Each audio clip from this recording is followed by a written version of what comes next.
Returning to the Great Simplification is author and low-tech enthusiast Kris De Decker.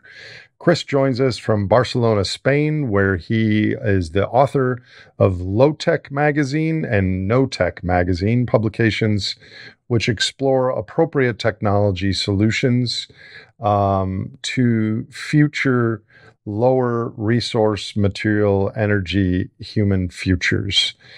Kris is back today to give examples of 5 categories of appropriate technology. For instance, hot water bottles that provide energy services to humans, cooling, heating, transportation. He's been researching prior civilizations and their use of appropriate technology. He knows a lot about this topic. This is a fascinating conversation to me because I think our culture just assumes that we're headed towards some George Jetson, more gadgets, more things, more stuff. But energy underpins all that stuff. So we're going to need technology, but maybe not the type of technology that we expect. Please welcome Kris De Decker.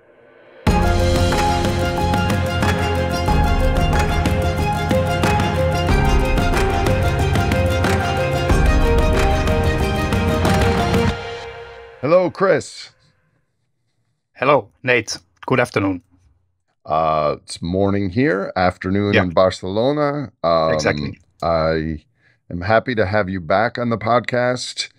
I have your books and magazines here on Low Tech, a Low Tech magazine, and I wanted to have you back for a little bit deeper dive on some of the intermediate low tech examples that are out there. And here's why. I think our cultural narrative is fighting to maintain economic growth, high technology, globalization, just-in-time supply chains, and the things that you and I talk about and the topics on this podcast are conceptually make sense, but we're not emotionally getting the signals that these things are going to be in a reality. Yesterday, I had a podcast with a woman who's working on sustainable packaging from locally grown materials like potatoes and algae in Lebanon. Lebanon has had a 50% drop in GDP, and she's living the low-tech lifestyle. And so I know you are a world expert on all the variety of the type of more available, less complex technologies we might use in the future. So I thought today you might just choose 5 or 6 of those and give us a story and some outlines on how those might be appropriate in a resource and energy and complexity constrained future. That was a big bite. All right. Sounds good. I'm not living in Lebanon, though. It's hard, though, right? Because her point was that they're forced to do it now. And exactly. We can imagine that these days might come, but we're not forced to do it yet. So you, as a human being, have forced yourself to do these things and learn about them as a vocation. So that's why your knowledge is an important bridge, I think, for more people to understand these things. Yeah, you could say that in a way. I'm imagining living in Lebanon, although I'm living in Spain, where everything still works. But yeah, that's a good summary. Yeah. Excellent. So we've had a few emails. Where would you like to start? I think one thing that you have written on and talked about is solar power is great. Solar power is not going to power a 19 terawatt global growing system, but it could, in combination with human power, provide energy and brain services, which is ultimately what we want from technology anyways. So can you explain what the combination of solar power and human power might look like, and give us some examples. Yeah, first of all, I think that when we discuss energy sources, we tend to forget one of the most important ones, and that's human power. Historically, humans were the main source of mechanical energy. So for heat, we used fire, of course, and biomass. But when it came to mechanical energy, we had some help from windmills, from animals, and from water mills, but most of the work we did ourselves. And if you see like like the cities that we still live in, like medieval centers of cities, yeah, they were built by hand. Canals were dug by hand. Even the Panama Canal was dug by guys with shovels. And all tools were human operated. The washing of clothes, making products, it was all dependent on human power. And if you look at today's situation, then we have mechanized every single physical effort. Like we don't even open the doors anymore. I've seen battery powered pepper mills. So we went from one extreme to the other.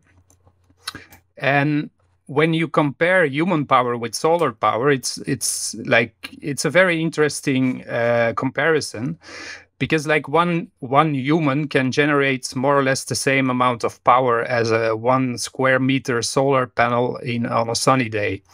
And on a cloudy day, it's comparable to a much bigger solar panel. I mean, we can produce much more power than a solar panel.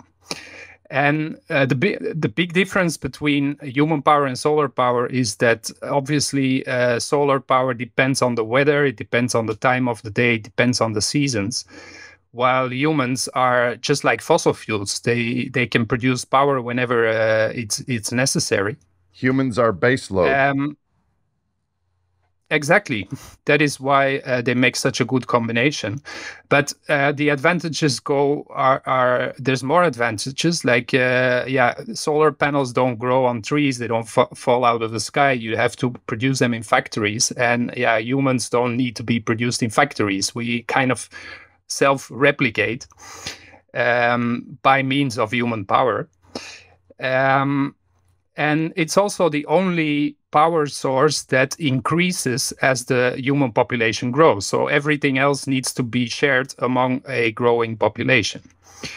And in practical terms, it's a very all-round energy source. So you can produce mechanical power, obviously, but that can be converted to electricity.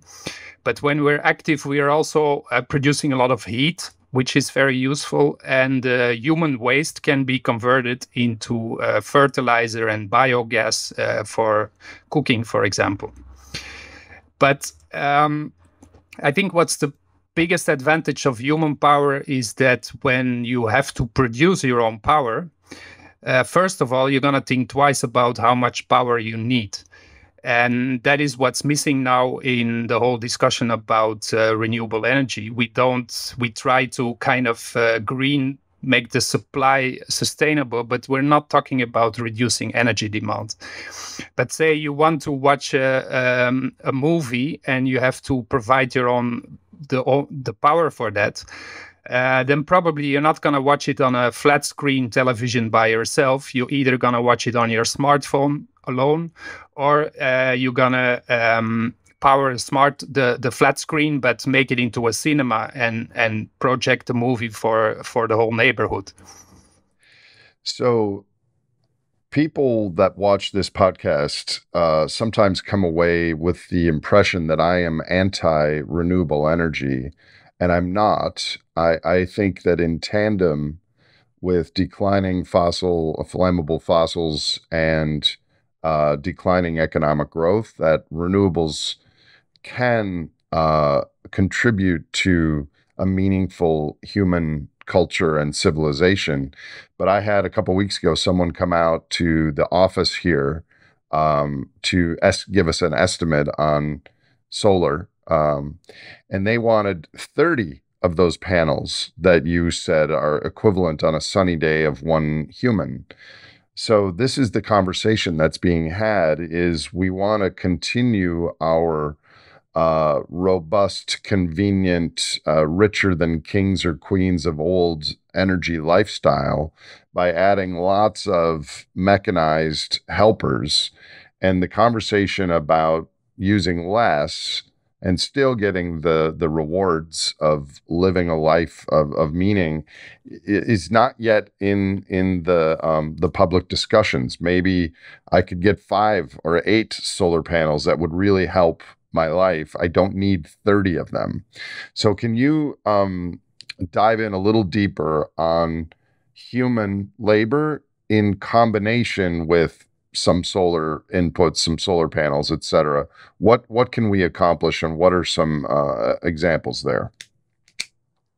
Yeah, so I've set up a system in my own apartment here that is a combined solar human-powered system. So it uses a hybrid charge controller that's actually a hybrid solar wind, because human power, like I have a bike generator, it's very similar to a wind turbine, so you need a different type of controller.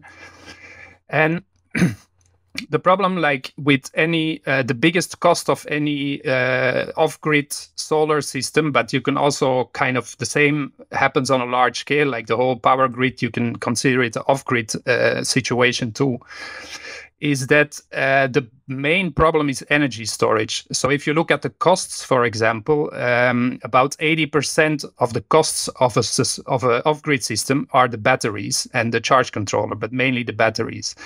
And also in terms of like the energy that you invest in the system, it's like 70-80%, it's the batteries. And the great thing about combining a solar system with a human power generator is that you can make your battery storage much smaller, because the bike can always take care of extra energy source. I mean, we humans, we are power sources, but we can be considered batteries. And so what I do here is that basically during the summer, I have enough solar energy, and I don't need the bike generator. It gets too hot to use it anyway. But in winter, I can I don't need that much battery storage, because on low power days, I can go sit on the bike for an hour and I have light for the whole evening. So that's also a reason why human power production, it's actually today, these days, it's more interesting than say 50 years ago, because we have, for example, we have LED lights, which consume very little energy. And just an hour on the bike is enough to light up my apartment for the rest of the evening. And also, like the bike generator itself, it's like a early 20th century technology that didn't have that in the Middle Ages. So we can do much more with human power than we could 100 years ago. And so in winter, it's not just that I can say top up the battery and kind of I become the battery, but at the same time it also keeps me warm, because when you're sitting on this bike for 10 minutes even and you're pedaling hard, you're not cold anymore, so you actually save much more with heating costs than with electricity even. So it's a beautiful combination in that sense. And for the human power plant, this art project that I'm doing in the Netherlands, we actually envisioned a whole neighborhood that works in that way. So the people, the whole society it's a utopian vision, but the whole society is run on human power. But from the moment there is solar power available or wind power available, well, humans don't have to do anything anymore. It's just the wind and the sun take over. But it's making it, them kind of combining them, allows you to use solar and wind without the enormous energy storage infrastructure you would otherwise need. I heard stories that back in the day, 200 years ago, 300 years ago, when in Holland there were all the windmills, that when the wind was blowing, then people went out and did work. but when there was no wind, then they had siestas or did other things. Yeah. Is that true that the work schedule was based on the flows of the sun and the wind, contrary to now where everything is 24/7 access to electricity? Yes, exactly. That's I did a lot of research on that, and indeed, windmills were only working when the wind blew, and that fact was just accepted. And it was not just a windmill here and there. You had huge industrial areas with thousands of windmills together. And it was not just windmills, also sailboats work in that way. I mean, a sailboat does not move when there is no wind. So there was no other choice but to wait and do other stuff meanwhile. The economy, was the economy centered around that intermittence? Yeah, so indeed. Of course, the Netherlands is a very windy country, just like Barcelona is a very sunny city.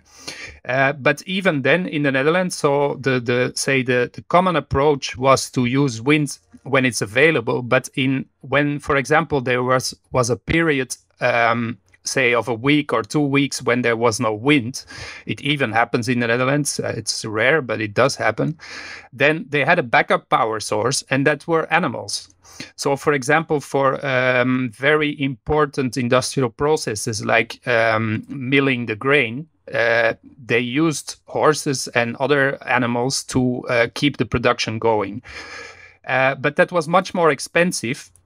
Animals were much more expensive to use than wind, so it was only used for production processes that were really crucial, like food production. You could not really wait 3 weeks because then everybody dies. So it was already there, this combination of wind, an intermittent power source, and a more reliable, say, living power source. It's what you just described is a 200-year-old microcosm of what we face today. Our backups Yes. are going to be more expensive and maybe triaged towards the really important industrial processes if there are, energy disruptions, et cetera, in the future. Second question on what you just shared is the issue of time. So many of the things that you're talking about are easy, technically, but it requires you, in this case, to get on your bike and do something when in our culture, time is money. And if we optimize for energy efficiency and energy availability, we have to input more of our human time. And that's a big cultural shift. Do you have any thoughts on that? Yeah, well, up to a certain extent, of course, when I'm on the bike, I can keep working. I mean, I can work on my laptop while I'm pedaling. So that's not really an excuse. But of course, you're right that especially when you want to rely on wind and solar, and I think that we're not going to rely only on human power, because then we're going to enter quite dystopian future scenarios, I'm afraid. But if you want to switch to intermittent power sources to run your economy on, then yes, you're gonna have to adjust the economy and daily rhythms to the weather and the seasons and the time of the day. And like, there's a lot of things you can do with a solar panel during the day that you don't need energy storage for. So, for example, if you want to use a power drill, you can do that entirely without batteries. You just connect the wires of the solar panel to a power drill, and you can drill as much as you want as long as the sun shines.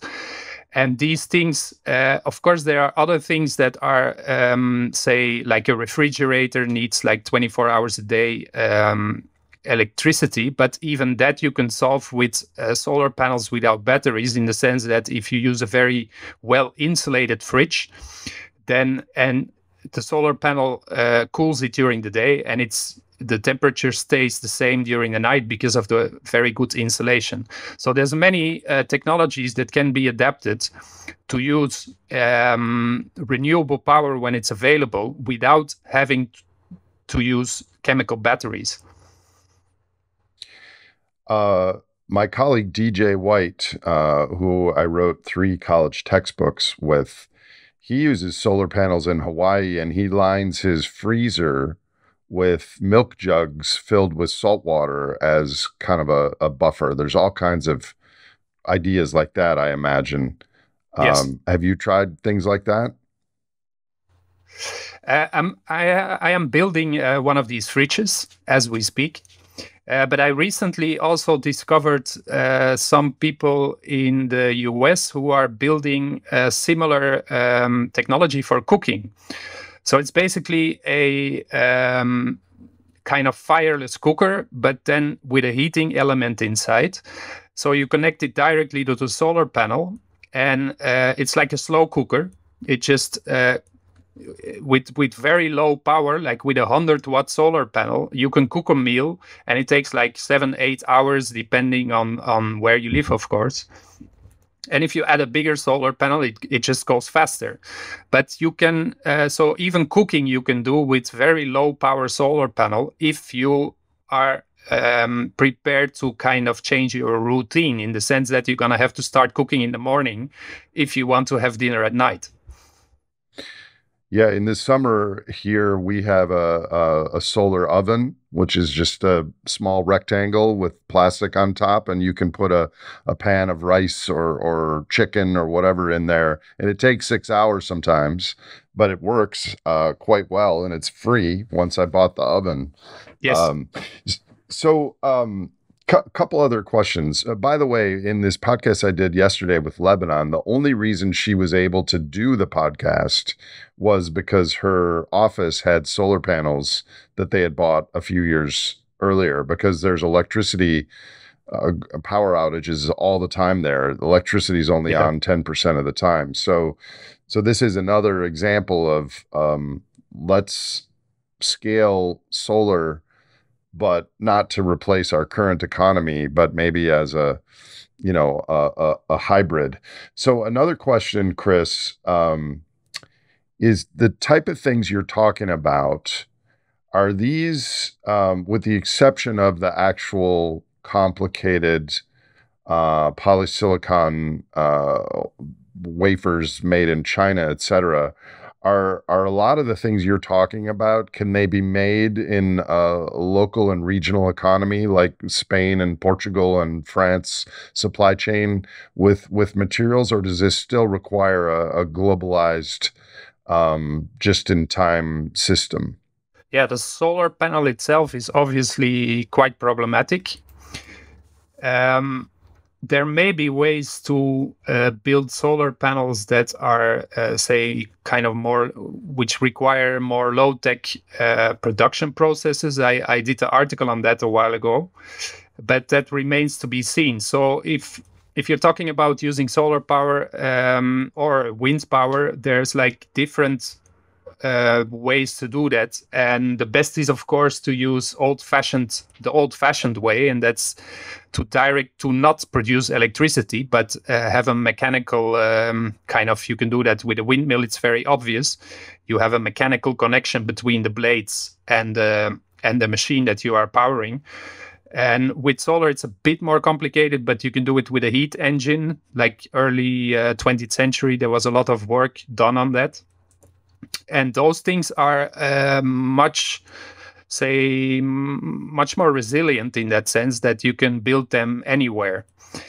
And the solar cooker that I was talking about, like the one you mentioned, is of course the most low-tech version. So you just need a piece of glass, basically a pane of glass. But also the electric cooker that I was talking about, you don't need really much materials, and you can use a lot of. It's actually easier, what I learned from these studies, to get this done in Africa than to get it done here, because, for instance, there you have aluminium foundries in many towns where they can build a pot that is exactly suited for using such a machine, and here you cannot get it. My friend Simon Michaud is going to be in Brussels in a couple weeks talking to government officials working on renewable energy things. And his belief is that we won't be able to scale um, renewable technology to the decarbonized goals that are set out due to limitations on copper and nickel, but that we can scale this technology using more simple minerals like sodium, fluoride, zinc, etc. And that's where the real innovations in a post-growth civilization will have to go. Do you have any thoughts on that? I didn't really look into that, but obviously there is not enough material available to address the energy demand with solar panels and wind turbines. There's too many rare materials that you need for that. So it's definitely one thing that we should be looking into. But at the same time, I think that it should not distract us from the real challenge, and it's how to live a modern, comfortable, happy life without that much energy. Well, that let's move on to the second category. The first category was human power in combination with some solar power. The second category is we talk about the HVAC systems, heating, ventilation, and air conditioning to heat and cool buildings and spaces. But in this appropriate lower tech future, your work focuses on heating and cooling people instead of spaces. Can you expand on that? Yes. So let me start with heating, because cooling is pretty similar, but it's handier to keep it apart. So modern heating systems and cooling systems are pretty peculiar things. What we do is we heat the entire volume of air in a space in order to make people comfortable. And with cooling it's the same. You're gonna cool the whole volume with the air conditioning system, and there's maybe a few people in that space, and it's extremely energy inefficient. It's comparable to cars, actually, where 95% of the energy goes into moving the vehicle instead of moving the passenger. And our modern heating and cooling systems are very similar in that sense. Yeah, And if I'm you right now look, in a 8-room building that the whole thing is being cooled, but I'm the only person in the building right now. I'm just sitting here doing this with you. So yes, it's just like driving a car. But go on. Sorry. yes. Yeah, so if you look at how people were kind of finding thermal comfort before the Industrial Revolution, or actually, you don't have to go that far back, before the 1950s, there was no central heating systems. There was not this ample supply of fossil fuels that made it possible. And so the strategy was totally different. They were heating people instead of spaces. And there were different ways to do that. The first is to use a radiant heat source. And that is, of course, originally the fireplace, but then later it became the stove. And that is a different type of heating. So the share of radiation is much higher than the share of convection. And that means that you're not creating an equal temperature in the whole space. The closer you get to the heating system, the warmer it gets, and the further away you get from it, the cooler it gets. So what people did was actually creating a microclimate of thermal comfort in a rather cold space, and people could choose where they would sit or stand. So if you were too hot, you moved away from the stove, and if you were too cold, you were coming closer, or you were gonna sit on top of it. And that's, of course, much more energy efficient in the sense that the energy use is independent of the size of the room. And you can be comfortable at lower air temperatures, because you increase the share of radiation in the heat transfer, and you can be comfortable at a lower energy temperature. Like radiant heat is comparable to the heat you get from the sun, and we all know this effect. If you are say in winter, you are sitting in the sun, it can be quite comfortable, even if it's like only say 10 degrees Celsius. But if then someone comes to stand in front of you, suddenly the air temperature remains the same, but suddenly you're cold because this person takes away your radiant heat source. And the second thing was that people made use of personal heating devices that worked through conduction. And conduction is another type of heat transfer that is actually physical contact between a heat source and a human.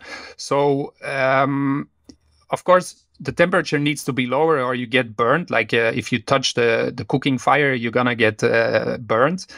But if you have a lower temperature heat, like a hot water bottle, you can directly transfer heat from the heating device to your body. And that's, of course, the max in thermal efficiency. You need very little energy to keep yourself comfortable. And so originally, these personal heating devices, they were based on kind of sintels from the fire. So people just took glowing coals from the fire, put it in a ceramic pot, put that in a wooden box, and then put it under their feet, for example. And the clothes from those times, they were like kind of working together with that. So they were draped over the heat source, and you were literally, the heat was rising into your clothes across your body. And again, you can be comfortable in a room that has low air temperature because you created a microclimate that heats yourself. How long ago were thermal hot water bottles a thing, like in culture? Like, was that several hundred years ago? And secondary question, you would heat that up before you go to bed, and you sleep with this bottle. But then at 3 a.m, I would assume all the heat had dissipated. Do you go refill it then, or what? Can you tell us a little bit more about that? Yeah. So hot water bottles, they show up in the records around like 1600. And then, like I said, they were kind of used with glowing coals, so it was quite dangerous. You also had the bedpan, so it was like glowing coals under your mattress. And then when the water supply came in the 19th century, then people switched to water as a heat storage medium, which is, of course, it's better and safer. And first, these hot water bottles were made out of ceramics and out of metal. And then in 1900 and something, the first rubber hot water bottle was invented. And concerning your second question, indeed, people always think that these hot water bottles are meant for use in the bed, and that they are very useful there. And actually, if you have in winter, if you put a hot water bottle there in the morning, it's still hot because the blanket is very well insulating the heat. But they're also especially useful outside the bed. Like for me, it's my only heating system. And in winter, when I'm sitting here, I have a hot water bottle on my lap. I have one, if necessary, behind my back. And if it's really cold, I have another one below my feet. And every 2 hours or 2 hours, I get up, I refill them, and I come back. I mean, you have to move now and then. It's not healthy to sit on your laptop without interruption for so long. It involves some human labor also. Do people on your street there in Barcelona refer to you as that Belgian MacGyver mad scientist guy, or do they have any idea what you do? I managed to hide it for a very long time, but less and less. And actually, I live above a bar, like the typical Spanish bar here, and I'm quite often there writing. And they in winter, when I meet my friends here and it's cold, I come down with like 4 or 5 hot water bottles. And the people of the bar got so interested, and they actually want to do it next winter. They want to set up a whole infrastructure with hot water kettle and then a rack of hot water bottles and blankets, so that they don't have to pay for their gas terrace heaters anymore, which is very expensive. So, And it might be even more expensive next winter with the whole Russia-Ukraine thing. We don't know what's going to happen there. yeah, so that made it even before. It's probably like, this guy is a clown, but now people start realizing that it can actually save them a lot of money. I don't even need to start about the environment or the future of our children, but it's just much cheaper. Well, for the record, over 15 years ago, I knew you were not a clown when I started following your work when we ran the oil drum. So that's true. These hot water bottles, can they be made simply regionally, locally, or is it still petroleum-based things that create the fake rubber, or are there different ways to do it? Yeah, you don't need to use rubber. I mean, the only advantage of rubber is that it's kind of flexible, so it's more comfortable. But I've used metal containers. I have used plastic PET bottles. It's just a container you need that doesn't leak, and that's it. Yeah. So that's not really the problem. So again, at more of a philosophical, higher lens on these things, the mind shift that needs to happen is heating and cooling humans instead of heating and cooling spaces. And can you imagine here's the thing. So you're very familiar with Jevons paradox, and as we invent more technology that is more energy efficient, we actually globally end up using more energy. So as we're growing, Jevons paradox acts as a positive feedback. But once we're declining in total aggregate throughput, then I think efficiency will cut the other direction. Efficiency and these little ideas that you've been suggesting today are going to be really important. Yes. I think Jevons would flip once we're in the downslope of the carbon pulse. Do you agree with that? Yeah, totally agree with that. If you combine efficiency and sufficiency, you have a winner. And it's much better than just going for sufficiency, because then that's not so attractive. You're gonna have to give in a lot of things. But actually, like I said earlier, the fact that I can power lights the whole evening in my apartment with just 1 hour on the bike, it's thanks to energy efficiency. And what you see with LED lights in the world we are living now, they did not lower energy use. They just gave us much more lights. Like they gave us digital billboards and everything. But if you, in another context where you kind of in a sufficient context of sufficiency of limits, then LEDs are fantastic things, of course.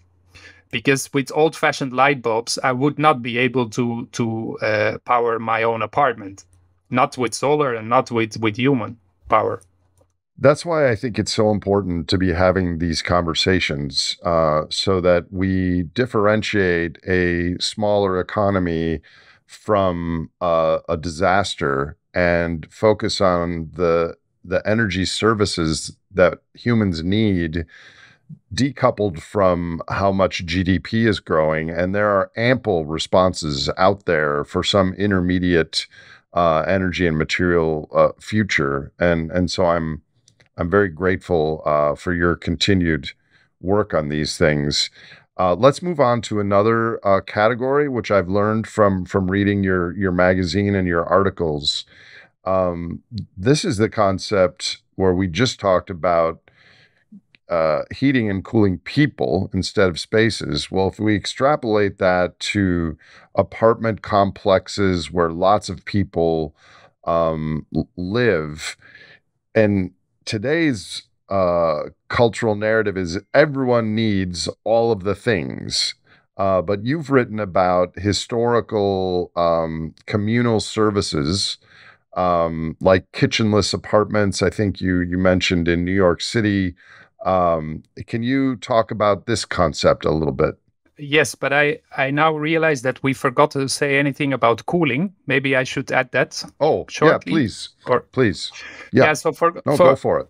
like for cooling, it's basically the same. It's like you can cool people instead of spaces, and the main technology for that is the fan.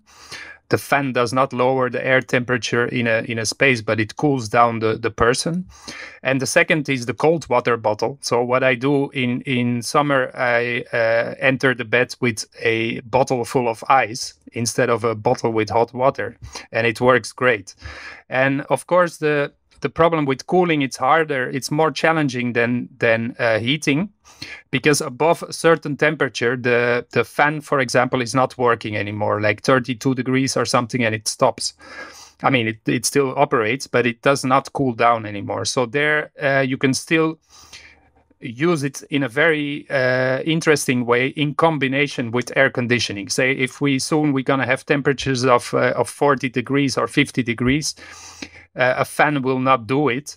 But you could still say the you can put it on 30 degrees or 28 degrees Celsius, and then cool down the people with fans and cold water bottles. So you can find a compromise there.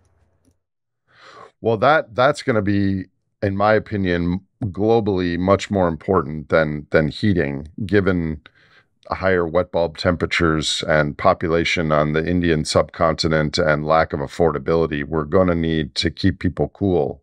So what you're saying is not 24/7 super cold, expensive air conditioning, but air conditioning to a certain threshold combined with a fan, combined with water bottles with ice or something, could be some path.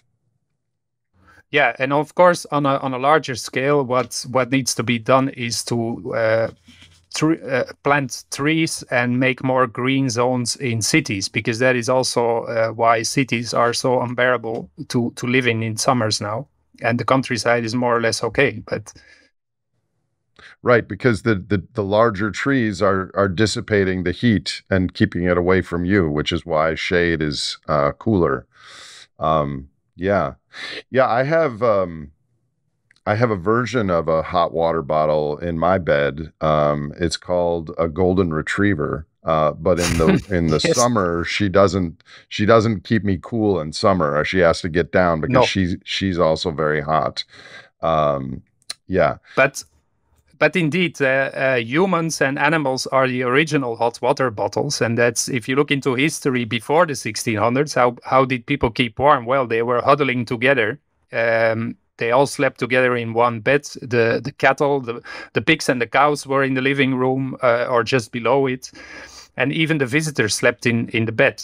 Like, there were these kind of rules to where a visitor should sleep when he stayed overnight. But so the original hot water bottle is the human and its animals. That's hard for me to imagine. Yes, Because for the me last too. few visitors I had to my house, I just can't imagine all of us in the same bed together. I would have to have my golden retriever between me and my visitor. Yes. Okay, so let's thank you for bringing up the cooling. I think that's very important. Now, what about the communal services where not everyone Yeah. has to have a kitchen stacked next to each other, but they might share the energy to provide human needs? What are your thoughts on that? Yeah, so a kind of hype of recent years was the tiny house, and it's kind of to downsize everything individually. Like, you have a very small washing machine, a very small kitchen, but it's like super individual.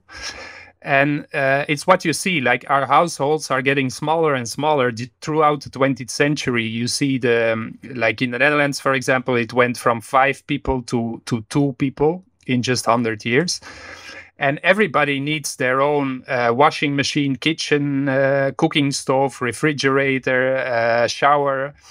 And that's great for the economy because you have to sell all these appliances, but it's not so great for energy use, of course. And so, and it's also not so good for social capital, right? You exactly. just cook by yourself. Yes, and so there was. I have a lot of data from the Netherlands because I actually did this research in the context of the Netherlands. So there's research saying that 40% of Dutch people regularly feels lonely. And then there we are, like sitting in our own apartments with our own devices, feeling miserable, basically. And if you look to the past, it was obviously not like that. I just gave the example of sleeping all together in one bed. It's quite an extreme example, and I'm not sure if we should bring that back. But you had a lot of, say, the kitchen, the dining room, the bathroom, the washing room. Those were very often community services, and they were not happening in the privacy of the home. And the most famous example is, of course, the Roman bathing house that actually also the Greeks had it. And in other parts of the world, you have very similar things. Like in the Islamic world, you have the hammam. In Japan, you have the sento. You have very important culture of communal bathing. In Finland, you also still have it, but it's about the only place in kind of Western part of Europe, because what happened, Europe was in the Middle Ages after the Roman Empire fell, quite an exception in the sense that people stopped washing themselves because of religious beliefs that the soul is more important than the body. So we kind of show that by just, not washing ourselves and stinking hours in the wind. And so we kind of find it a pretty weird idea, but in many other cultures, the concept of communal bathing is not that weird, although it's also under pressure because of Western ideals and technologies and values spreading. It just seems that energy surplus has really fueled individualism as opposed to communal activities. And yes. By the way, we're nearing the peak of energy surplus. Yeah, so we should also kind of question this individuality that has also lots of other disadvantages, like you say. I think many people would be, I don't know, it's quite a culture shock maybe to go wash your body in public. But if you look into how these things were and are organized, there are also kind of different ways to do it. Like in some bathing houses, people were naked completely. In others, they were only half naked. Sometimes there was more privacy. So these things are quite flexible also. And it's also like communal services, kitchens, bathing houses are often associated with poverty. And that's another problem. But if you look at the Roman bathing house and the hammam and the Finnish and the Japanese, that it has nothing there's nothing reeks of poverty. On the contrary, like it was pretty luxurious experience, and much more than what we have. We don't have the luxury in our private bathrooms that the Romans had in their bathing houses. As you were speaking, I was visualizing me in a public bathhouse in Japan and people running and screaming like a Godzilla movie. But I was just, it's morning here and I just had my coffee. So go on to the kitchen. Yeah, so the kitchen is interesting also, but also very much tied to kind of the role of the woman in the household. So it's a totally different story. And in the US, you had this trend towards the end of the 19th century, like 1880s, and it lasted until like 1920, more or less, of building kitchenless apartments in so-called apartment hotels. So it was mainly in New York, but also elsewhere, where people had apartment units without kitchen or with a very reduced kitchen, like a kitchenette kind of thing. And you had a communal kitchen and dining room in on the ground floor, but not where people joined to cook together, but where there was actually a professional cook.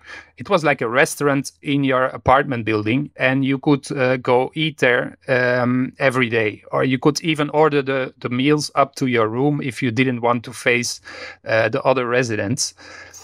And this was very much an idea that was came out of feminism. So what we call now the material feminists. They wanted to reduce the housework for women, and they kind of promoted this kitchenless apartment. So these buildings also had childcare, communal childcare in the building, for example. And it became pretty successful. Like also after the 1900s, there were many of these buildings. There's a whole list of names of these apartment hotel buildings. But then what happened in 1917 with the Russian Revolution is that basically the Soviets stole the idea and they introduced the concept of the communal apartment. And it became totally associated with communism. And So it was a good idea. It was a good idea, but then it got associated with a different political ideology. And so it was kind of went out of favor. Yes, so that was one of the reasons. Another reason is that it kind of formed a threat to the idea of the nuclear family and the economy, because after what happened after the economic crisis in late 1920s, so women had entered the working force during the war, and then there came an economic crisis, and there was a push for women to get back to their cooking stove so that the jobs would be free for men again. So it was also economical reasons for that. But yes, this association with communism was, of course, in the US, it's a pretty sensitive thing still today, I think. And it worked different in the Soviet Union. So you had it was not restaurants. People actually had to share the kitchen and the bathroom. There was no professional cook or something. And it was not the luxury of the Roman bathhouse either. And there's great information online, some research done by American scientists actually, where they show these apartments. It's pretty weird. Like there's like the kitchen, but the kitchen is shared, but every family has its own dining table, its own gas burner. And these apartments, there still exists, but like throughout the 20th century, this was the default way to live in the Soviet Union. You had a communal kitchen and bathroom. I have a question on that, but regarding communism, just a quick comment. Even the word socialism in the United States is akin to devil worship. And yet people don't understand that we are living socialism now in many ways, but it's socialism for the rich because our central bank continues to guarantee the whole endeavor with artificial stimulus and low interest rates and things like that. We're debasing the dollar. Most people don't have any investments, so their $50,000 in savings is going down in value because of the dollar debasement, but those people that are closer to the financial spigot are doing better. So we have socialism now. It's a managed market, and yet that term is so pejorative in my culture. I don't think so much in your culture. Not that much, no. But yeah. Go ahead. You could call it communism, but you could just as well sell the communal kitchen as an anarchist idea, because it's like when people organize their own things bottom up, you can also come out with a communal kitchen. So, well, I would like to sell it not as anything political at all, but a way to conserve energy, which is about to be more precious, and to build social capital, which is about to be more needed. Yes, exactly. And that was not also in the US with these kitchenless apartments. It was sustainability was not the drive behind Right. that movement. And of course, there were things in the Soviet system, like for instance, people were put randomly together. It's not that you could choose with whom you would be sharing the kitchen and the bathroom.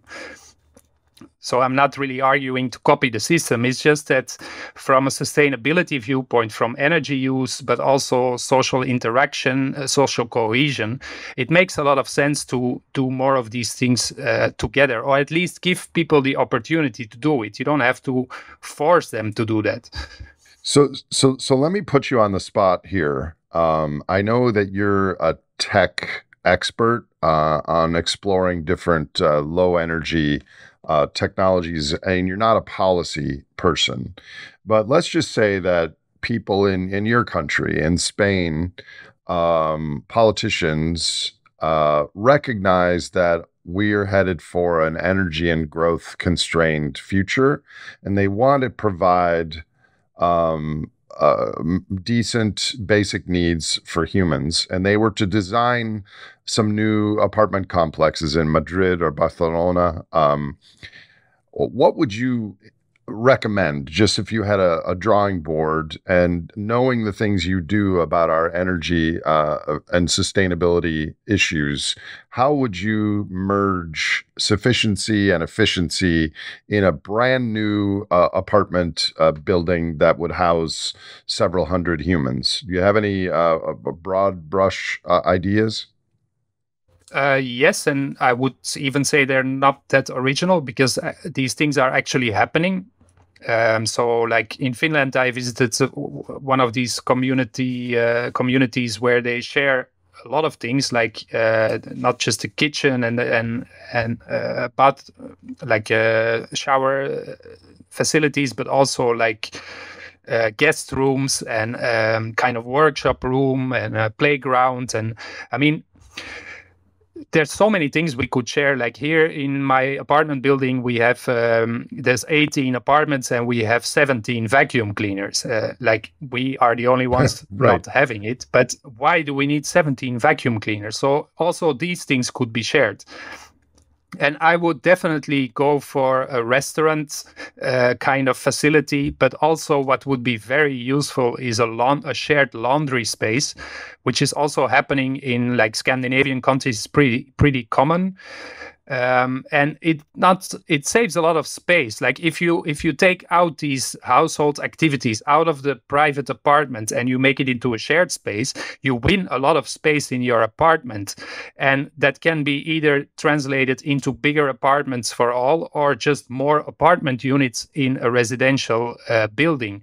And if you look at the history of these kitchenless apartments in the US, it was actually not more expensive to have a restaurant with professional cooks in your on your ground floor than to have your own kitchen. And that was exactly because of that.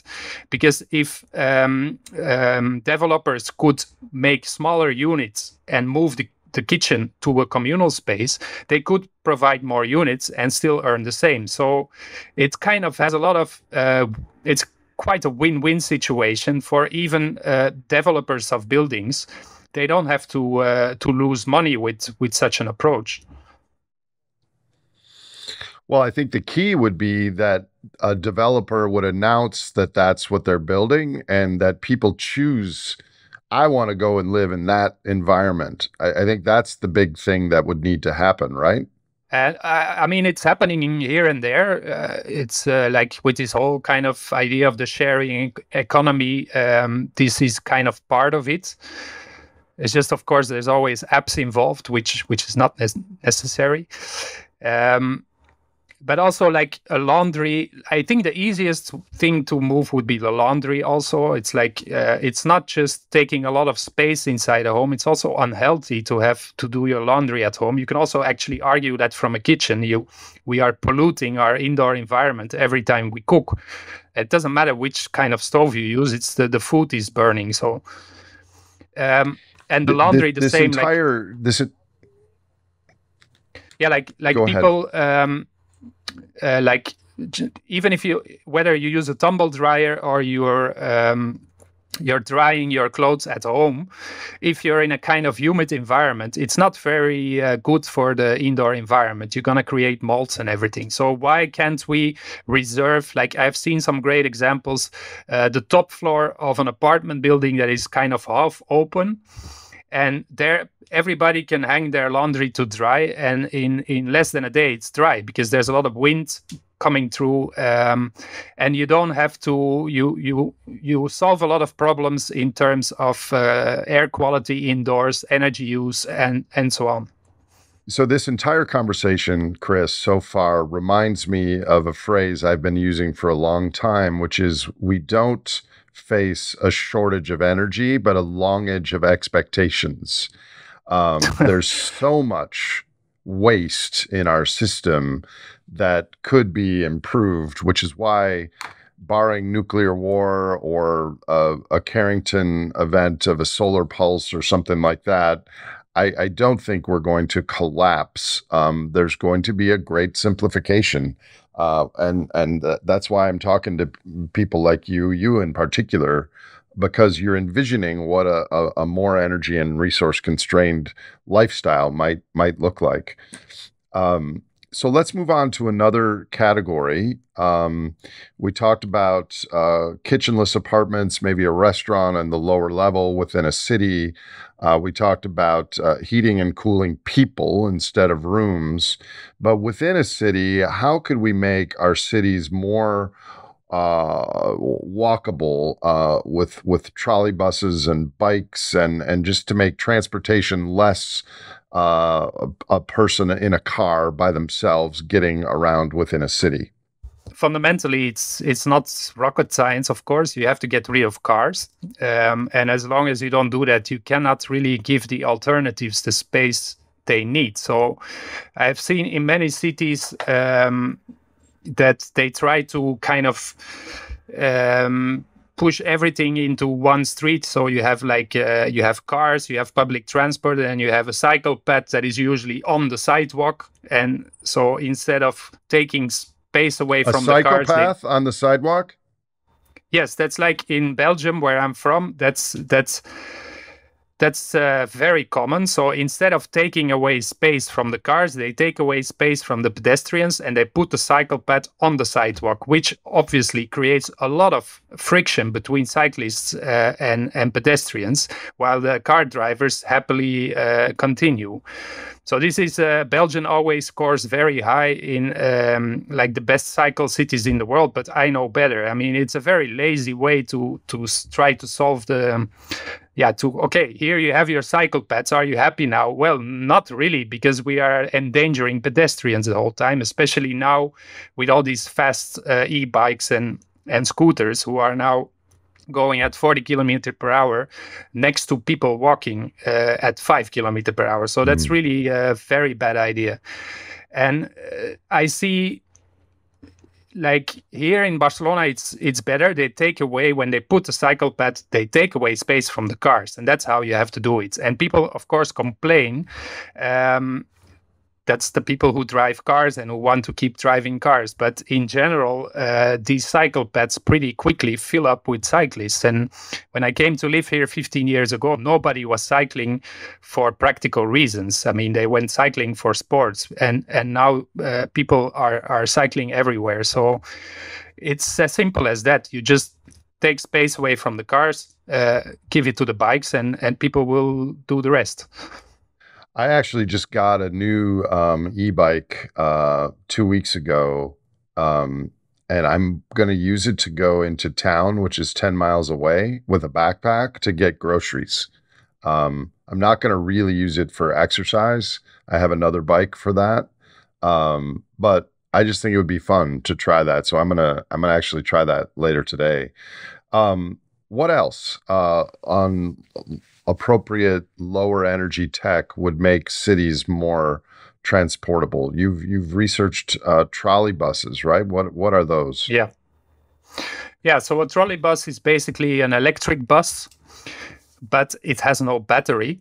It is connected to the overhead lines, just like a tram or an electric train. And that makes them extremely interesting in the sense that Is they that have. like the cable cars in San Francisco? I think San Francisco has trolley buses. I don't know. Maybe you call them cable cars. They have rubber wheels, or is it on rails? I'm not sure. I think they're on rails. Yeah, then it's not a trolley bus. So the great advantage of a trolley bus is that, compared to, say, electric buses with batteries, you have all the advantages of electric transportation. So you have more efficient engines. You can power that them with renewable energy. You have no exhaust fumes, but you have none of the disadvantages of using batteries. So batteries take a lot of space. They take a lot of energy to produce. They add a lot of weight to the vehicle, and they kind of they cause peaks in the energy demand, because the bus is not using energy continuously, but in peaks. So you need to kind of extend your power grid. And if you kind of compare it to a kind of railed vehicle like a tram, it's way more cheaper to build. You don't have to have the whole rail infrastructure. You can build a trolley bus line much quicker. It combines much better with cyclists, because another problem in my home country, Belgium, is that when you bike, you see people smashing on, like falling on the ground everywhere, because their bike gets stuck in the tram rails. So it is in many ways ideal in-between technology that is super efficient and works really well. And we had 900 systems beginning of 20th century worldwide. How is it without batteries? It's powered by, how is it powered then? Yeah, it's like an electric train or a tram. It has this kind of pantograph, and it's connected to an overhead line, and so it's constantly fed with electricity by the network. So what are I mean, you just listed all the advantages. What are the disadvantages? Well, that they're associated with poverty and the Soviet Union. Here we are again. This is a viable path then for sustainable sufficiency and efficiency in the future, trolley buses in cities. And some cities have understood that, and that includes very rich cities like Lyon in France. They built I went to visit that system and document it, and Lyon is a very chic city. Like, the buildings are amazing, and people have a lot of money, but it's full of trolley buses there. Nobody complains about them, on the contrary, because it's a wonderful public transport medium. But the problem is that the majority of trolley bus systems that are still in working order are in former Soviet Union countries, in Latin American countries, so in basically the rather poor regions of the world. But they used to be anywhere, just that in most Western countries in the 60s and 70s, they were replaced by diesel buses or just by cars. Like, public transportation kind of took a dive. Because we had a lot of diesel and gasoline at that time. Voila. Okay, moving on to another area of technology, energy, and human benefits. The last two podcasts that have been released with Robert Lustig and this morning with former governor of Oregon, John Kitzhaber, were on human health and our healthcare system. In the United States, we use 20% of our GDP in the healthcare, and our benefits are very low compared to countries like Spain that spend less and have better healthcare benefits. So from the perspective of the carbon pulse, how can we get in the future decades 80% of our healthcare benefits with 20% of the resources. Can you speak to that? Have you done research? Do you have suggestions in that direction? Yeah, I did an article on that. And indeed, I was very much surprised by the environmental footprint of the healthcare system. So it's quite a young research domain, but still the information that is there is quite revealing. So in the US is like, I think it's 10% of national emissions, the US healthcare system. And I calculated if you would extend that to the whole world, then the total emissions would be 16 gigatons, which is like half of global emissions worldwide. So just imagine that the whole world follows the American example, then that's already half of all emissions we now emit in all sectors of economy. So obviously that is not sustainable, and more so it's counterproductive, because such a big footprint is coming down to curing people at the expense of making other people sick, and other people, that's younger generations and future generations, who will suffer because of the healthcare we provide now to ourselves. So it's a big moral dilemma, and it's also very difficult, of course, because it's easy to say, like for a person like me, like I'm not gonna use a heating system, and I'm gonna wear a sweater, and I'm not driving the car, I'm cycling everywhere. But when it comes to healthcare, it kind of comes down to, well, I'm gonna live a shorter life, or I'm gonna suffer more pain. So it's a very difficult topic to talk about, but there are actually a lot of solutions, in the sense that our healthcare system in general, and in the US in particular, is totally messed up because of the focus on curative medicine and, the fact that it's designed for profit. I mean, it's run by medical companies, the providers of medical machines, pharmaceuticals, and all other medical products, that actually, it's them designing our healthcare system. And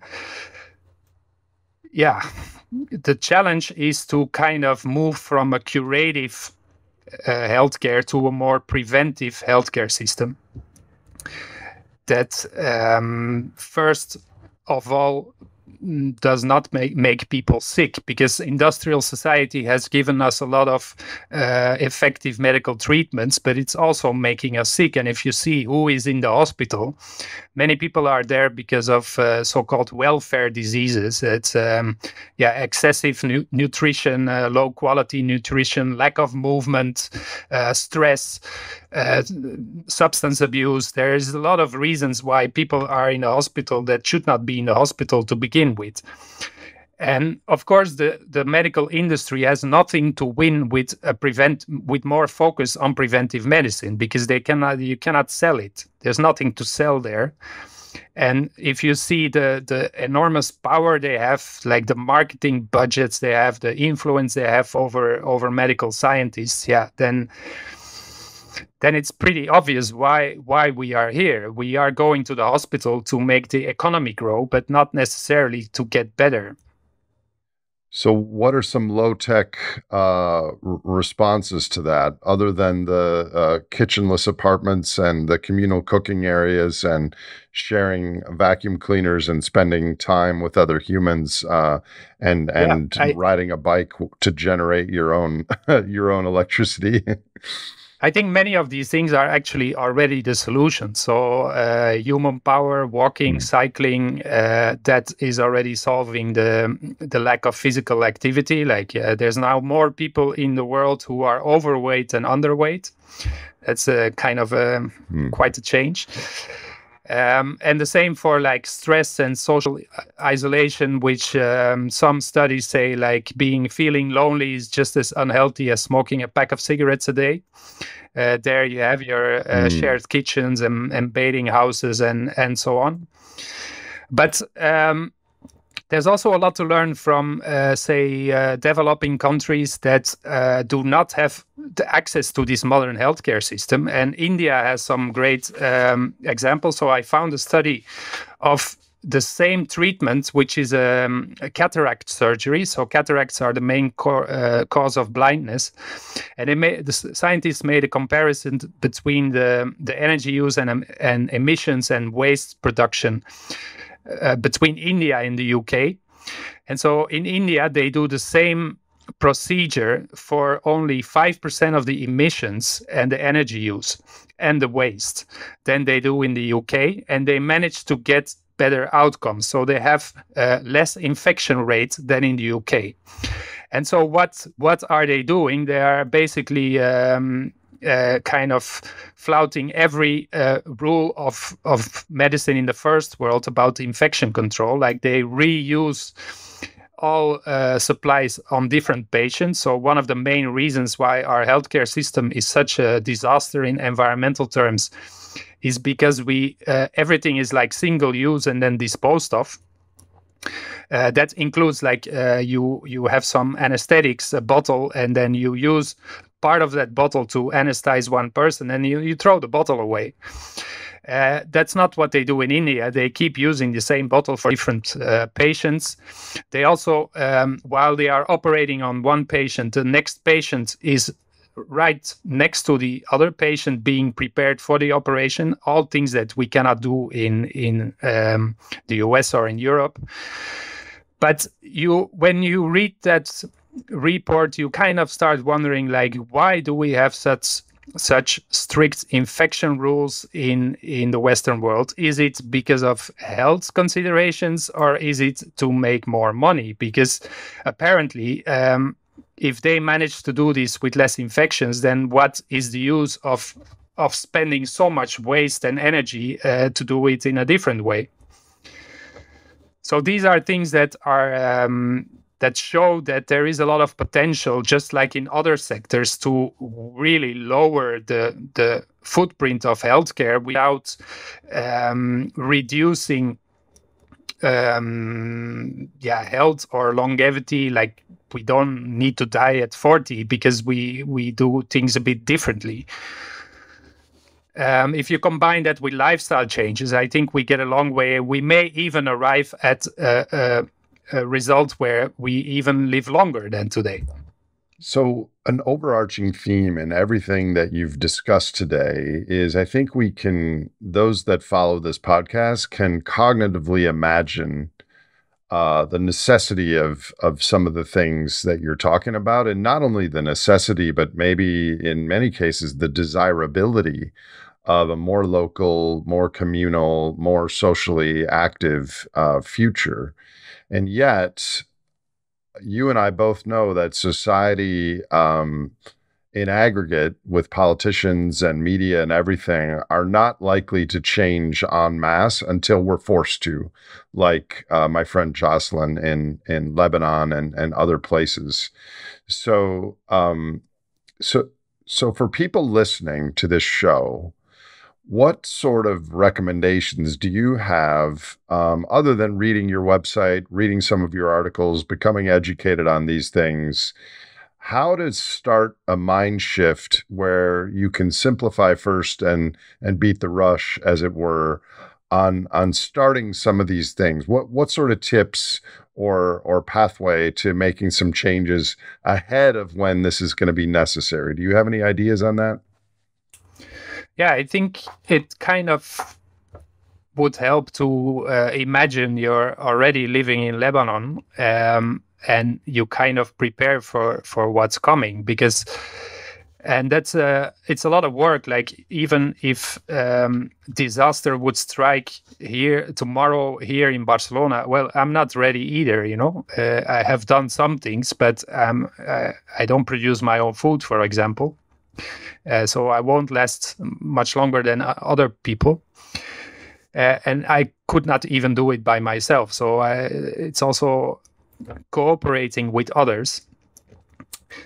But yes, that's a bit of it's kind of if you look around and everything is working, the power is always on. There's water coming out of the faucet. There's food in the supermarkets, but it's easy to think like, okay, it will always be there, but it's actually, you can argue for sure it's not always gonna be there. We just don't know when it's gonna be gone, but it's gonna be gone one day, and it may be sooner than you think.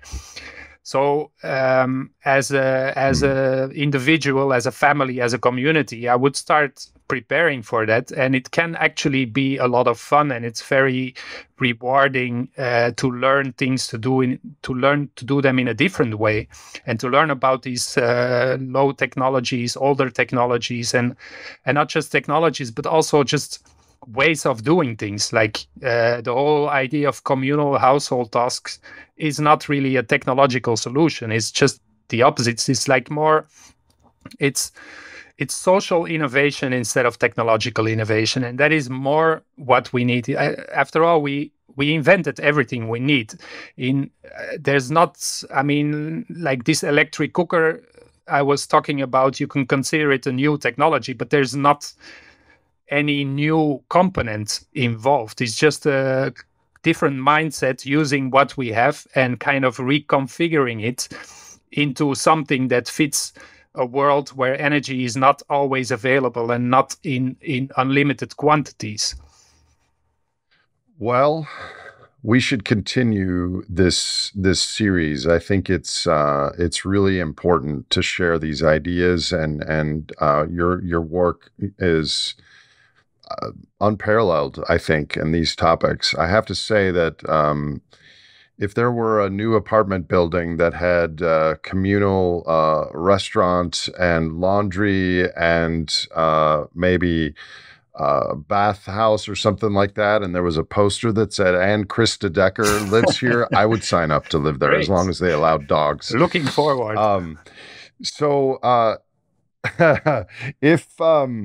If you come back again on the show in 6 months or so, is there any one topic that you would like to take a really deep dive on that you're personally very interested in and passionate about, or is it all of the above? Yeah, well, I'm working on a lot of new articles, so in another 6 months, I hope there's 5 new topics that show up. Can you give us an idea? What are those topics? Just one or two sentences. I'm doing one on the steel production, history of steel production, and how to kind of escape from the Iron Age, which is not that easy, because lots of so-called sustainable technologies, the high-tech solutions, require a lot of steel. I'm also doing some updates on the system here, like the use of solar energy and human power. And then, I have a whole list, and I have always a couple of dozen articles in preparation, so I never really know which one will be the next that is published. I mean, mostly it takes a few years from start to publishing, so it's hard to predict. Thank you so much for your continued work on lower tech, more appropriate tech futures, and to be continued, my friend. Thank you very much. If you enjoyed or learned from this episode of The Great Simplification, please subscribe to us on your favorite podcast platform and visit thegreatsimplification.com for more information on future releases.